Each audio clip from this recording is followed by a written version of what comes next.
మంచి దేవా, ఇంకే వేల కృతజ్ఞతాస్తుతులు తండ్రి.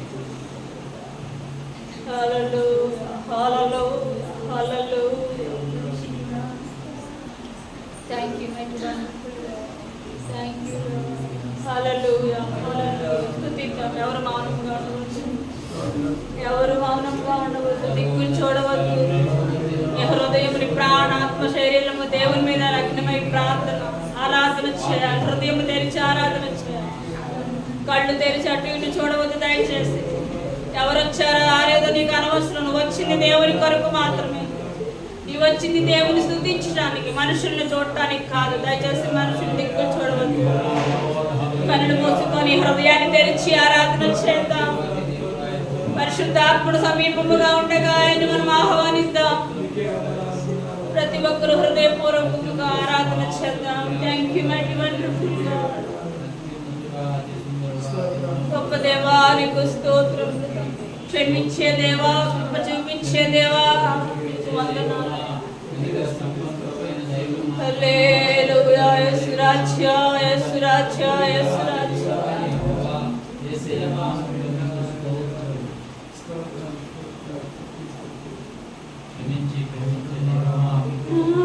ప్రాణమా నా అంతరంగమా నాలో ఉన్న నా సమస్తమా.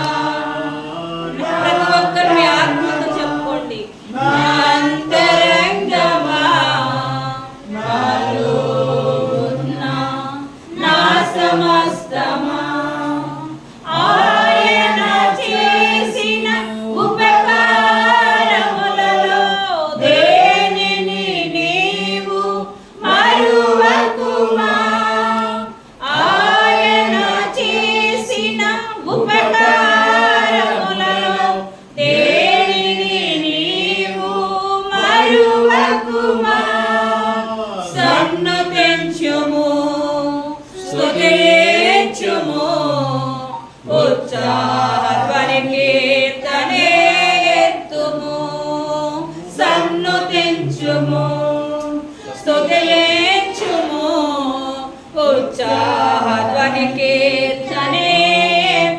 అందరూ హృదయపూర్వకంగా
యెహోవా అను నామము కలిగిన పరిశుద్ధ తండ్రి మీకు వందనాలు.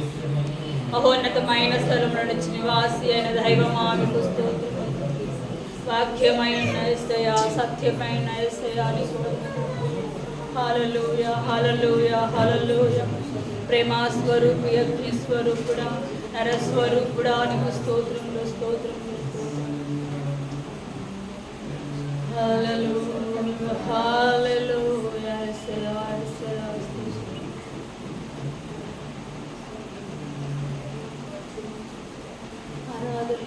खुदा पूछनीड़ा पूज कर खुदा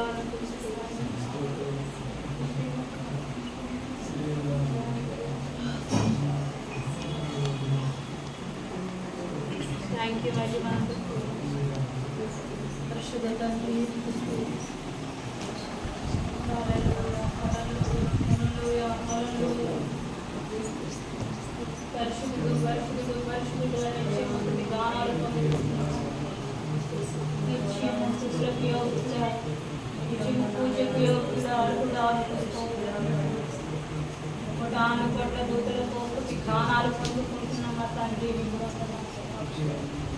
అద్వితీయ సత్య దేవుడు యెహోవానికి స్తోత్రం. హల్లెలూయా.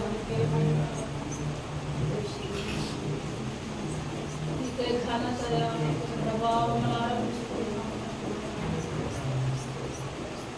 ఆశ్చర్యకరుడు వరచన యెహోవాను పూజించువాడు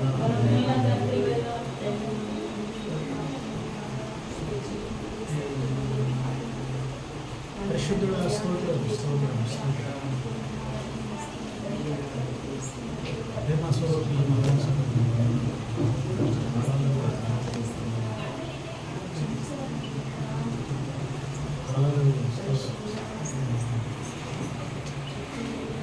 ప్రార్థన మహోన్నతుడా మహాగరుడా కృపగల తండ్రి సహాయకుడా నజరేయుడైన యేసునామమున మీకు స్తుతులు స్తోత్రములు వందనాలు చెల్లిస్తూ ఉంటాను. గడిచిన రోజుల నుంచి ఈరోజు మీ కృపలో భద్రపరిచి కాపాడి ఆదివారం ఉదయకాల రోజును మీ సన్నిధిలో నిలువబెట్టినందుకు పాటలు పాడు మంచి కంఠంలో మాకు ఇచ్చినందుకు ఆత్మతో సత్యముతో ఆరాధన చేయటకు మీ ఆత్మను సత్యం మాకు తోడుగా ఉంచినందుకు మీకు మహిమ ఘనత ప్రభావాలు చెల్లిస్తున్నాం. Thank you my lord. తండ్రి యెహోవా సహాయం చేయండి. యేసు నామములో మీ కృపాత్మకు మమ్మల్ని అభిషేకించి జరగబోతుంది కార్యమంతటి మీరే మీ ఆత్మతో నడిపించి మీ నామానికి మహిమ తెచ్చుకున్నామని బిడ్డలు కుడి వచ్చిన బిడ్డలందరూ మీ ఆత్మను ఉంచండి. ప్రభా మరి వచ్చుచున్న వారు త్వరపడి రావడానికి సహాయం దయచేయండి. మీ నామాన్ని మహిమ యేసు నామములో ప్రార్థిస్తున్నాను తండ్రి. Praise the lord. హల్లెలూయా. నీతి స్వరూపైన యెహోవా ఘనమైన నామానికి మహిమ కలుగును గాక.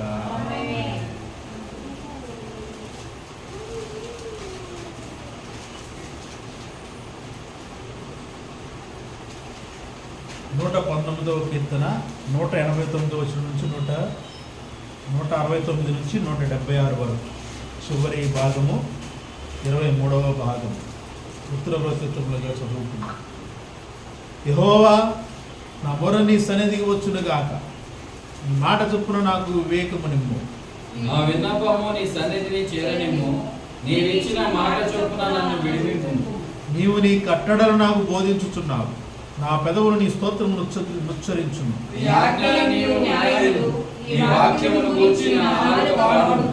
నేను నీ ఉపదేశమును కోరుకొని ఉన్నాను, నీ చెయ్యి నాకు సహాయమగును గాక.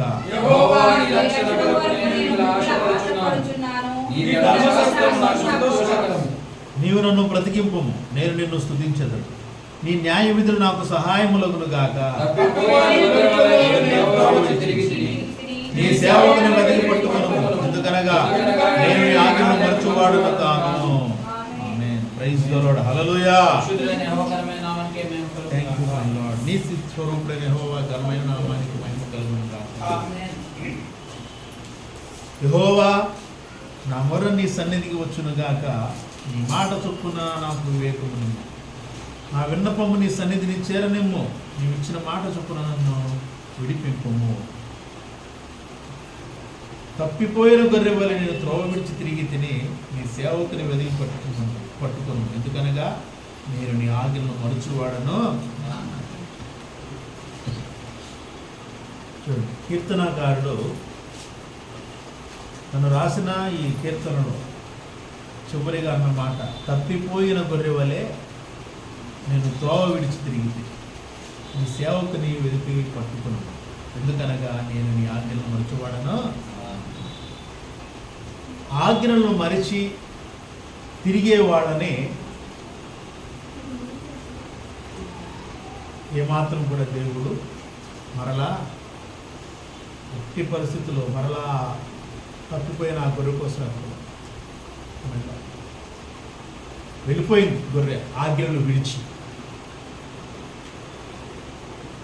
అదే ఆజ్ఞలను ఎవరైతే పాటిస్తూ శాస్త్రాల ప్రకారంగా దేవుని సన్నిధిలో జీవిస్తూ ఆయన న్యాయ విధులను బట్టి నడుస్తూ ఆయన కట్టడలను అనుసరించి ఎవరైతే జీవిస్తూ ఉంటారో వారు తప్పిపోయినా మరలా దేవుడు వారిని వెతకి పట్టుకుంటాడు. ప్రైజ్ ద లార్డ్, హల్లెలూయా. అంటే ప్రాముఖ్యంగా ప్రతి క్రైస్తవునికి కూడా అవసరమైనది ఏంటంటే దేవుని యొక్క ఆజ్ఞలు, శాసనాలు, న్యాయ విధులు, కట్టడలను పాటించి అనుసరించి నడవడం. క్రైస్తవుడివా? దాదాపుగా 1000 పైచిలకు ఆజ్ఞలు ఉన్నాయి క్రీస్తులో వచ్చిన ఆజ్ఞలు. పాత నిబంధనలో కొన్ని ఆజ్ఞలే, కానీ కొత్త నిబంధన వచ్చేసరికి బోల్డన్న ఆజ్ఞలు. ఇక్కడ శత్రువుని ప్రేమించాలి. క్రైస్తవుడు అయితే నువ్వు శత్రువుని ప్రేమించాలి, నీకు శత్రువుడు ఉండకూడదు. మన కుటుంబంలోనే శత్రువులు తయారు చేసుకుంటున్నామా కదా?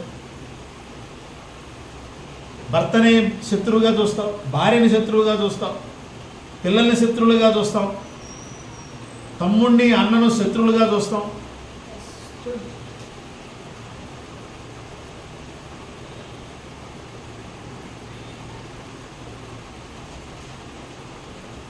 వదిన ఆడబిడ్డల మధ్య శత్రుత్వం, అత్త కోడళ్ళ మధ్య శత్రుత్వం, తల్లి కూతుళ్ళ మధ్య శత్రుత్వం. ఏంటండి ఇది? క్రైస్తవ సమాజం అంటే, క్రైస్తవుడు అంటే శత్రువుని ప్రేమించేవాడు. ప్రైజ్ ద లార్డ్, హల్లెలూయా. శత్రువుని ప్రేమించేవాడు ఎవరినైనా ప్రేమిస్తాడు. మరి నువ్వు ఇంట్లో వాళ్ళనే ప్రేమించట్లేదంటే శత్రువుని ఇంకెలా చూస్తావు? కళ్ళ ముందు కనపడితే ముక్కలు చేసినట్టున్నావు. అదేమంటే సైతానే మా శత్రువు అంటావు. అబ్బా, అంత గంభీరంగా. ఎవరంట శత్రువు? సైతానే మా శత్రువు. నీలోనే ఉన్నాడు సైతాన్, ఇంకా శత్రువుని ఏడ చంపుతాను. అవునా? మరి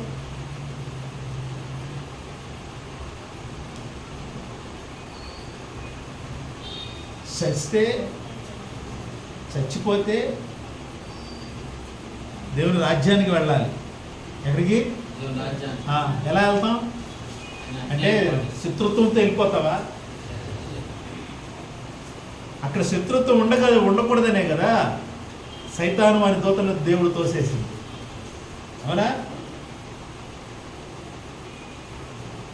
దేవుడు క్రైస్తవ సమాజాన్ని ఎలా ఏర్పాటు చేసుకున్నాడు? ఎలా ఏర్పాటు చేసుకున్నాడు?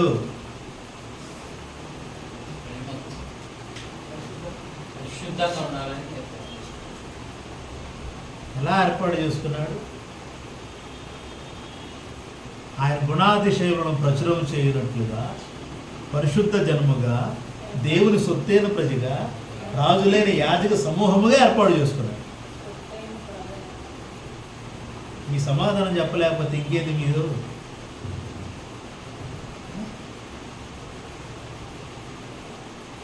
గోల్డ్ చేద్దాం అనుకుంటున్నాం.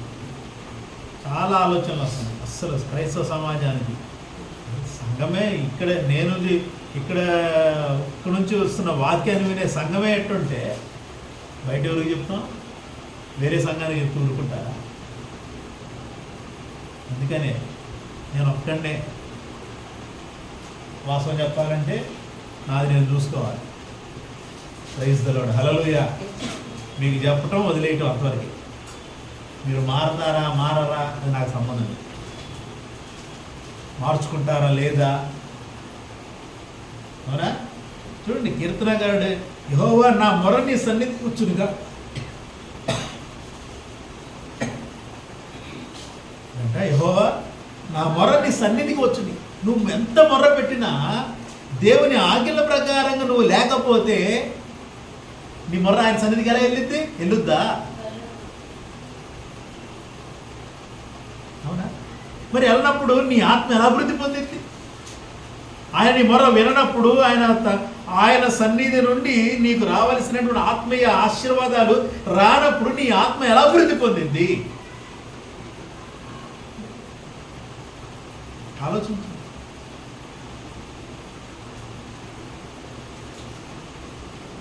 క్రైస్తవులు ఎక్కడున్నా ఒకటే అనుకుంటా. పల్లెటూరులో ఉన్నా అంతే, సిటీలో ఉన్నా అంతే. పల్లెటూరులో ఉన్న చర్చికి వెళ్ళినా అంతే, సిటీలో ఉన్న చర్చికి వెళ్ళినా అంతే. పెద్ద పెద్దోళ్ళైనా బంగారు నగలు ఇవన్నీ పెట్టుకునే వాళ్ళు కూడా వాళ్ళకి శత్రువులు ఎవరుంటారు చెప్పండి. అత్త ఉంటుంది కోడలకి శత్రువు. నన్ను ఏం పెట్టుకోనివ్వదు, నా బంగారం కూడా ఆమె పెట్టుకుంటుంది. ఎవరు అనుకుంటారు? కోడలు. పెద్ద పెద్ద చర్చికి వెళ్తారే.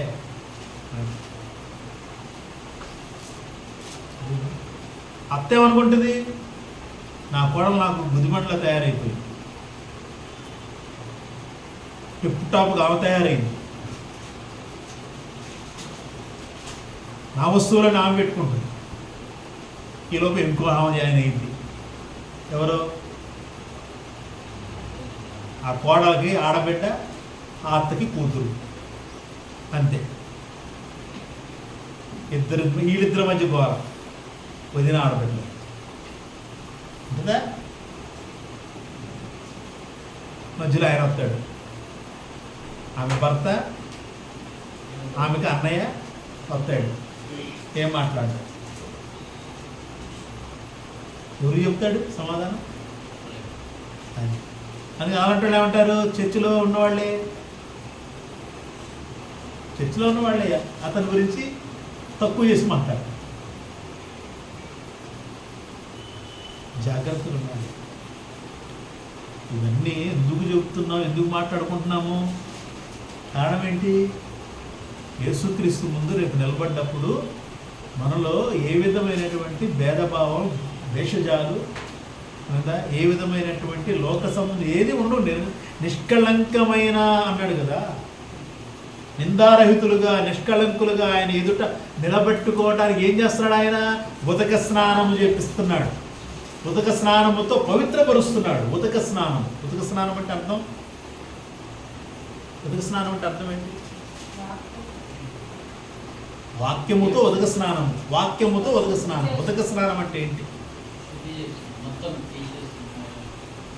ఉదక స్నానం అనే అర్థం ఏంటంటే పైనుంచి ఫోర్స్గా పడేటటువంటి నీటి కింద ఏదైనా వస్తువు పెడితే మలినమైంది. అదే ఇప్పుడు ఎంగిల్ ప్లేటే ఉంది, ఫోర్స్గా వచ్చే వాటర్ కింద పెడితే ఎంతసేపు ఉంటుంది ఆ ఎంగిలి? ఉదక స్నానం అంటే జలపాతం నుంచి వచ్చే నీరు ఉంది, అది ఎంత ఫోర్స్గా పడింది? దాని కింద వెళ్ళి నుంచుంటే, అదే దాని కింద ఏదైనా వస్తువు పెడితే వెంటనే మొత్తం నువ్వు కడగనక్కల చేతి. అర్థమైందా? అది అంటే ఉదక అంత ఫోర్స్గా యేసుక్రీస్తు ప్రభువారు తన యొక్క వాక్యముతో మనల్ని పరిశుద్ధపరచడానికి తనను తాను అప్పగించు. ఆయన కోరుకుంటున్నాడు అదే. ఆయన ఎదురు మనం నిలబడాలి, నిష్కళంకులుగా, నిందారహితులుగా, పవిత్రమైనటువంటి సంఘముగా. మనల్నే కాదు, ప్రపంచవ్యాప్తంగా ఉన్న సంఘాన్ని కోరుకుంటున్నాడు ఆయన. కానీ ఎలా ఉన్నాము? కారణం ఏంటి? మొట్టమొదటి ప్రధానమైన కారణం ఒకటే, దేవుని వాక్యము, దేవుని ఆత్మ లేకపోవడం. గుర్తుపెట్టుకో. నువ్వు ప్రాముఖ్యత ఇవ్వట్లా. చిన్న చిన్న గొడవలకి ప్రాముఖ్యత ఇస్తావు, నువ్వు చిన్న విషయాలకు ప్రాముఖ్యత ఇస్తావు, తినే దగ్గర ప్రాముఖ్యత ఇస్తావు, కట్టుకునే బట్టల దగ్గర ప్రాముఖ్యత ఇస్తావు. అక్కడే కదా తయారయ్యేది. ఎప్పుడైతే మన కళ్ళను, మన నాలుకను, మన నోటిని అదుపులో పెట్టుకుంటామో అప్పుడు అంత బాగానే ఉంటుంది. ప్రేమతో లేకపోతే ఇంతే. ప్రేమతో లేకపోతే ఏం తయారైంది? పగ తయారైంది. చూడు, ఇంకా అపవాది పూర్తిగా పట్టేస్తాడు, సమస్య లేదు. ఇక నువ్వు ఎంత గింజుకున్నా అపవాది నుంచి నీకు విడుదల ఉండనే ఉండదు. ఎన్నో ఉపవాసాలు చేయి, చివరికి నీ ఆత్మ అయ్యో అని అక్కడికి వెళ్ళి ఆడటం తప్ప ఇంకేముండదు. తనవంతుడికి తెలీదా పేదోడికి పెట్టాలని? తెలీదా ధనవంతుడికి? మరి ఎందుకు పెట్టలేదు? ఎందుకు పెట్టలేదు? వాడికి ఫస్ట్ పెట్టే ఉద్దేశం లేదు కాబట్టి అపవాది వాడిని పట్టేసుకున్నాడు. అలాగే జీవించాడు. ఎంజాయ్ చేయాలి, నా డబ్బుతో నా ధనముతో నేను ఎంజాయ్ చేయాలి అంతే. ఎవరికి ఇవ్వడానికి కాదు ఈ ధనం. ఈ ధనం ఎవరికి ఇవ్వడానికి కాదు. దేవుడు ఒక వ్యక్తికి ధనం సంపాదించుకునేలాగా ఒక వెసులుబాటు కలిగించాడంటే ఆ ధనములో పేదలకు కూడా నువ్వు సహాయం చెయ్యాలి అని ఒక సూచనగా మీకు వచ్చింది. ఆ ధనం దాన్ని గుర్తెరగాలి మనిషి. ఆ మనిషి గుర్తెరగలేదనుకో వెంటనే గుర్తెరగని మనిషి యొక్క ఆత్మను ఎవడు పట్టుకుంటాడు? సైతాన్ని పట్టుకుంటాడు. అపవాది గారు పట్టుకుంటాడు. అపవాది పట్టుకుని ఆయనకి అలాగే ఏడిపిస్తుంటాడు. ఎంతమంది పేదవాళ్ళు ఉన్నా అందరినీ కాలుతో తనుకుని వెళ్ళిపోతూ ఉంటాడు.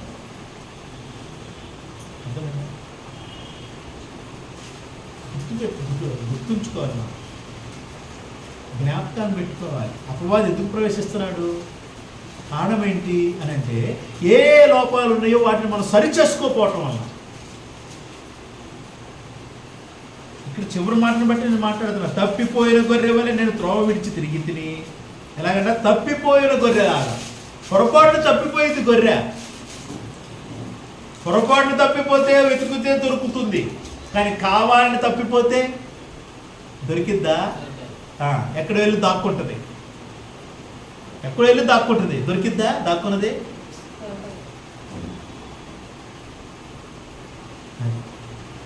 పొరపాటును తప్పిపోయింది. అందుకని ఏమంటున్నాడు? నేను నీ ఆజ్ఞలు మరచువాడిని కాడు. వెతికి పట్టు కొనుము, నన్ను వెతికి పట్టుకో. తప్పిపోయింది.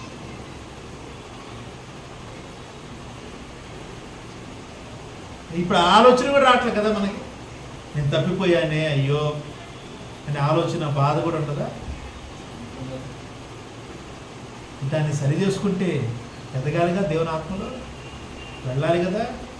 మోకరించి ప్రార్థన చేస్తే, దేవుని ఆత్మలో ప్రార్థన చేస్తే అందరి ఆత్మలు కన్నీటితో నిండిపోవాలి. పశ్చాత్తాపంతో రగిలిపోవాలి. హృదయాలు పశ్చాత్తాపంతో రగిలిపోవాలి. కఠినమైపోతే మాత్రం చాలా జాగ్రత్త, చాలా జాగ్రత్త. కఠినమైపోయిందా హృదయము? కఠినమైందంటే అర్థం ఏంటి? అపవాది పట్టుకున్నాడే.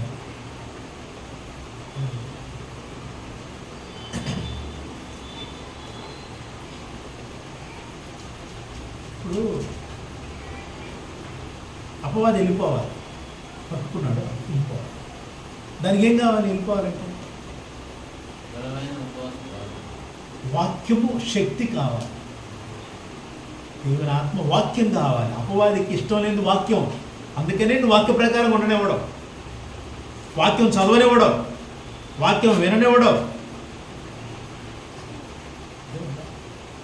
అందుకనే క్రైస్తవ సమాజం ఇలా ఉంది.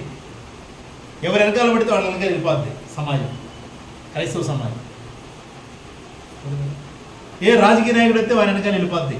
సేవకుడు వెళ్ళాడంటే సంఘం వెళ్ళినట్టే.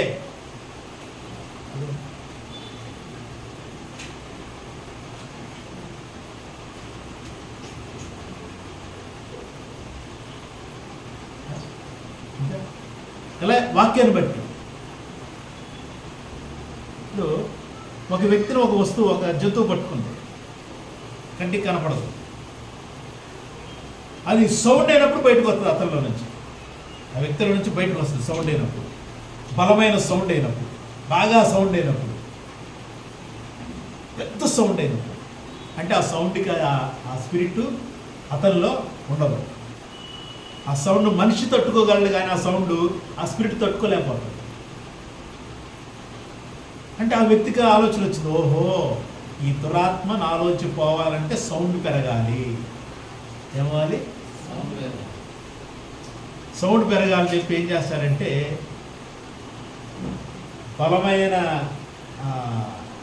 బలంగా చేతిని ఏం చేస్తారంటే నేలకేసి కొడతారు. తన చేయి పగిలిపోయినా పర్వాలేదు, అంటే తనను తాను కంట్రోల్ చేసుకుంటున్నాడు. అది కంట్రోల్ చేద్దాం అనుకుంటుంది, కానీ దాన్ని కంట్రోల్ చేయనట్ల తను తెలివిగా నేనే కంట్రోల్ చేయాలని చెప్పి దాన్ని కొడితే ఏమైందంటే ఒక సమయంలో ఆ స్పిరిట్ బయటికి వెళ్ళిపోయి ఇంకోటి పట్టుకుంది. బయటికి వెళ్ళిపోయి ఇంకోహన పట్టుకుంటాడు, వాడికి అది తెలియదు. పోనీ ఎవరిని పట్టుకున్న తర్వాత సంగతి, ముందు నువ్వు విడుదల పొందాలి. నీకేం కావాలి? బలమైన శక్తి కావాలి, వాక్యపు శక్తి. ఆ వాక్యాన్ని బలంగా పట్టుకోవాలి. చూడు, మన దేవుని సన్నిధికి నీ మొర చేరాలి. నీ మాటకు నా వివేకము నిమ్ము. వివేకం లేకనే కోల్పోతాం వివేచన. ఒక 5 నిమిషాలు వివేచన కోల్పోతాం. ఎక్కడి నుంచి వస్తుందో తెలియదు. చాలా జాగ్రత్తగా మనం ఆలోచించే వాటిల్లోనే మనల్ని ఇబ్బంది పెట్టి వస్తాయి. ప్రైజ్ ది లార్డ్, హల్లెలూయా. మనం ఏదైతే బాగా లోతుగా ఆలోచన చేస్తున్నామో, ఏ విషయం గురించి అయితే ఆలోచిస్తున్నామో, అందులో నుంచే మనల్ని ఇబ్బంది పెట్టేది ఏదో ఒకటి వస్తుంది. గుర్తుపెట్టుకోవాలి. నీ గురించి, నీ కుటుంబం గురించి ఆలోచించుకుంటున్నావు అనుకో, ఎదుటోడు కుటుంబం మీద నీకు కోపం వస్తుంది. అంటే సొంతోడు నేను మాట, బయట వాళ్ళ గురించి. బయట వాళ్ళ మీద కోపం తూరుకుంటారా? కొట్టి తరిగి తనేస్తారు.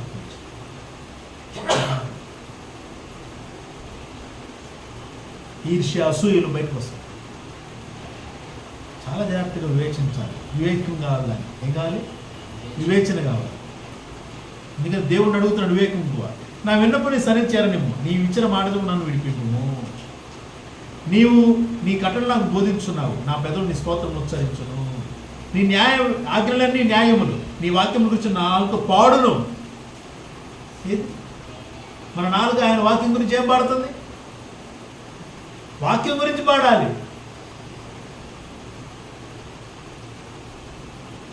నీ నామం కన్నా నీవు ఇచ్చిన వాక్యాన్ని కనపరిచేవు. వాక్యాన్ని దేవుడు కనపరిచాడు. ఏది నీకు వాక్యం? ఏది? ఈ సంవత్సరం క్యాలెండర్లు పంపించాడు ఫోటోలు. ఇప్పుడు వచ్చినాయే కాబట్టి కొంచెం డిజైన్ మార్చిచ్చాడు. ప్రతిదానికి క్రిస్మస్ ట్రీ వేసి ఇచ్చాడు. మారరు ఇంకా జనం మారరు. జనాల్ని మార్చాలనే ఆలోచన కూడా సేవకులకి లేదు. ఎందుకు? ముందు ఆడు మారితే కదా.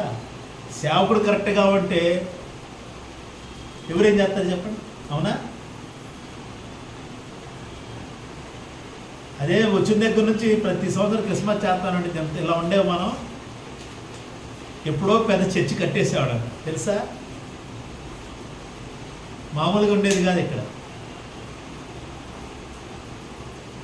అదే ప్రార్థన చేసుకుంటున్నాను, ప్రభు ఆ డబ్బు మీద ఎందుకు నేను ఆశపట్టలేదు, నన్ను క్షమించయ్యా అనుకుంటున్నాను. నేను నాకు డబ్బు మీద ఆశపట్టలేదయ్యా, నన్ను క్షమించు, నాదే పొరపాటు. అందరి సేవకులకి డబ్బు మీద ఆశపడుతుంది. అందరి సేవకులకి వాళ్ళ పేరు బయటికి వెళ్ళాలని ఆశపడుతుంది. అందరి సేవకులకి సంఘం, ఈ సంఘం తప్ప ఇంకే సంఘం లేదని చెప్పుకోవాలనిపిస్తుంది. నేను అయ్యని ప్రార్థన, నన్ను క్షమించు ప్రభు, నేను అలా చేయలేకపోతే. అంటే దేవుడికి అలా ఇష్టమేమో అని ఒక ఆలోచన. మరి వాక్యం అలా చెప్పట్లేదు, నాదే పొరపాటేమో, వాక్యం కరెక్ట్గా చదవట్లేదేమో నేను అనుకుంటున్నాను. రాజకీయ ఇప్పుడు ఎవడు పడితే వాడికి ముద్రేసేస్తాను, ఓటేసేస్తాను. ఎస్ ఇతరంటే నాకు ఇష్టమని. అంతే కదా, ఓటు అంటే అర్థం అదే కదా. వాడు తాగుపోతా తిరిగిపోతే పక్కన పెట్టు. మంచి చేద్దాం అనుకున్న ప్రతివాడు మంచోడు ఎట్ట అయిపోతాడు? సైతానికి 2 లక్షణాలు ఉన్నాయి. మంచి చేస్తాడు, చెడు చేస్తాడు. రా కడుక్కోది కడుగుందా?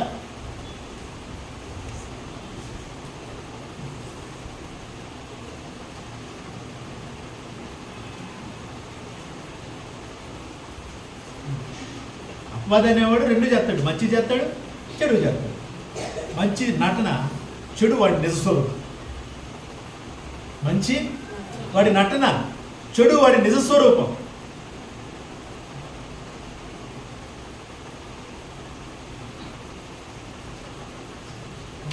చాలా జాగ్రత్తగా ఉండాలి. నీవు నన్ను బ్రతికింపు, నేను నిన్ను స్తుతించను.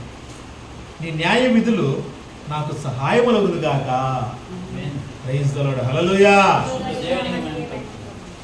నీవు నన్ను బ్రతికింపు, నేను నిన్ను స్తుతించను. బ్రతికించమని కోరుకోండి దేవుణ్ణి, ఆయన స్తుతించండి. ఏం లేదు, నువ్వు తిండి లేకపోయినా చచ్చిపోవు. చచ్చిపోతావా? దేవుని రాజ్యంలో ఉంటావు. ప్రైజ్ ది లార్డ్, హల్లెలూయా.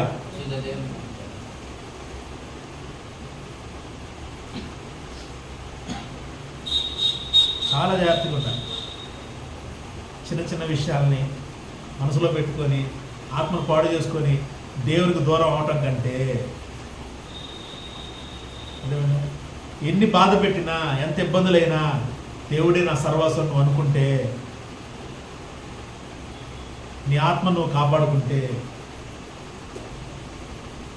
నీ ఆత్మ పాడైపోవటానికి నీ నాలుగు ముందు వచ్చే ఒక్క మాట చాలేదే. అర్థమైందా? ఎదుటి వాళ్ళని తక్కువ చేసి మాట్లాడే మాట ఏదొచ్చి ఒక్కటి వచ్చినా చాలు. నిజంగా ఆత్మలు చాలా బాగోలేదండి. ఆత్మలు బాగల, ఆత్మ ఆలోచనలు బాగల. చాలా చాలా రకాలు అన్నీ మాట్లాడితే ఇవి కూడా ఉంటాయి అంటే అన్నీ ఉంటాయి. నువ్వు సేవకుల్ని ఎలా కనపరుస్తున్నావు కూడా ఉంటుంది. అర్థమైందా? నీ మాటతో నీ క్రియతో, నీ మాటతో నీ క్రియతో నువ్వు చేసే ఏదైనా పని ఇలా చేయొచ్చా లేదా అని ఆలోచన చేసుకోవాలి. ఏదైనా వస్తువు ఇచ్చేటప్పుడు ఇలా అవ్వచ్చా లేదా అని కూడా ఆలోచన చేసుకోవాలి. అర్థమైందా? ఏదైనా అంటే మన ఆత్మ ఎలా ఉంది, ఎలా ఆలోచిస్తుంది మన ఆత్మ? ఘనంగా ఎందుకు ఆలోచన చేయట్లా? సేవకురాలు ఆలోచన చేస్తుంది. నేను అంతే ఉంటామా, అలా ఇవ్వద్దు. ఏదైనా వస్తువు సేవకుడికి ఇచ్చేటప్పుడు అలా ఇవ్వద్దు. తినే వస్తువు అది ఎలా ఇస్తావు? నేను మంచిగా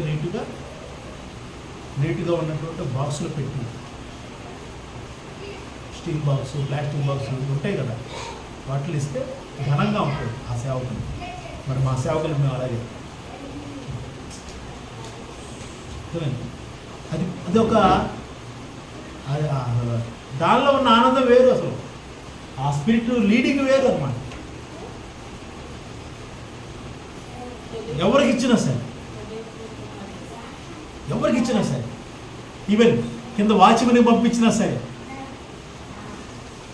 మనం ఏమైనా వస్తువులు చేసుకున్నామంటే,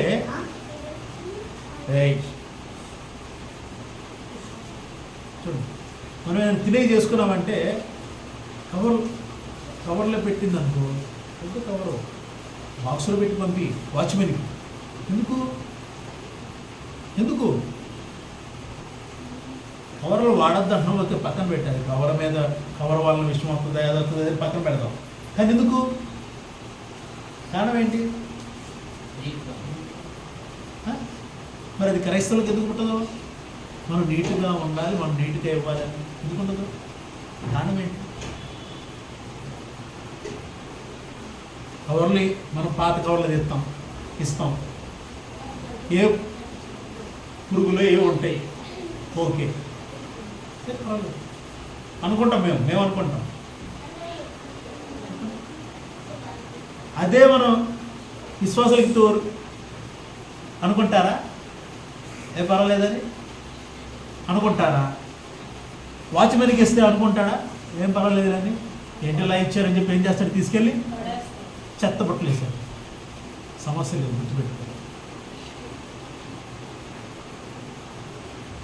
దేవుని ఎక్కడొస్తుందో తెలుసా గౌరవించే విధానం? దేవుడు నేర్పిస్తాడు. ఆత్మ, దేవుని ఆత్మే గౌరవించే విధానం కూడా నేర్పించింది. అవునా కదా? ఆత్మ లేదు కాబట్టే మీకు తెలియట్లేదు, ఎవరికి ఎలా ఏం చేయాలో తెలియట్లేదు, ఎవరితో ఎలా మాట్లాడాలో తెలియట్లేదు. మరి నీకు ఉపయోగం ఏంటి? మీరు దేవుని ఆత్మ పొందుకున్నారా? దేవుని ఆత్మను పొందుకుంటే కొన్ని వేల విషయాల్లో మార్పు అనేది వచ్చి ఉండాలి. ఇప్పటికే వచ్చి ఉండాలి. నేను కేవలం డ్యూటీకి వెళ్తున్నాను అంతే, ఇంకే దేనికి వెళ్ళట్లా. గుర్తుపెట్టుకున్న ఆ విషయం మీరు ఏమన్నా ఆలోచన చేస్తే, సేవకుడే కరెక్ట్గా లేడు అనుకుంటున్నారేమో, జాగ్రత్త. నేను డ్యూటీకే వెళ్తున్నా, కారణం నా ఆర్థిక పరిస్థితి. అదే ప్రభు నన్ను క్షమించే, డబ్బు కోసం నేను ప్రాకులాడాల. ఇక నుండి ప్రాకులాడదామా? మనసు రావట్లా, అంతేం లేదు. డబ్బు కోసం ప్రాకులాడాలని మనసు రావట్లా, ఏదో అవసరం కోసం వెళ్తున్నా అంతే. కొంచెం ఏదో ఇంకెక్కడికి పాపం చేయడానికి పరుగులు పెట్టట్లేదు. గుర్తుపెట్టుకో, చాలా జాగ్రత్తగా ఉండాలి. దేవుని ఆత్మ అంటే ఏదో మనం స్తుతించడానికి మాత్రమే దేవుని ఆత్మ అనుకుంటున్నారు, జీవించటానికి దేవుని ఆత్మ. Praise the lord, hallelujah.